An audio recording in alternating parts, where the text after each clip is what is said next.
নাক দিয়ে টাইপ করে গিনেস বুক অব ওয়ার্ল্ড রেকর্ডসের নাম লিখিয়েছেন ভারতের বিনোদ কুমার চৌধুরী।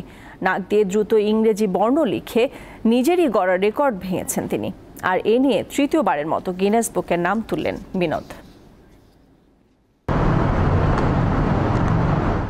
অনেকেই প্রতিবন্ধকতার কারণে আঙুল ছাড়া অন্য অঙ্গ দিয়ে কিবোর্ড চালান, কিন্তু ভারতের বিনোদ কুমার কৌতূহলবশত নাক দিয়ে টাইপ করেই হয়ে গেছেন গিনেস ওয়ার্ল্ড রেকর্ডধারী।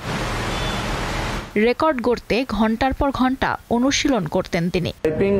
আমার কাজ হচ্ছে কম্পিউটারে লেখা, এ কারণে আমি কম্পিউটারে বিভিন্ন কৌশলে লিখে রেকর্ড করার কথা চিন্তা করেছিলাম। এই কাজটি আমার আবেগ বা আসক্তির পাশাপাশি জীবিকার সঙ্গেও জড়িত।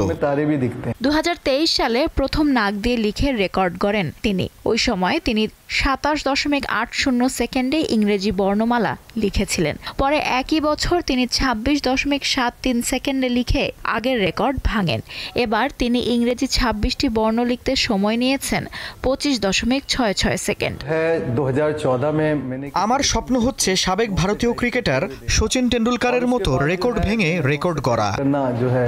কম্পিউটার মেরামতের পাশাপাশি কম্পিউটারের ডাটা এন্ট্রির কাজ করেন বিনোদ। নাক দিয়ে টাইপের এই গুণের জন্য টাইপিং ম্যান অফ ইন্ডিয়া হিসেবে পরিচিতি পেয়েছেন তিনি।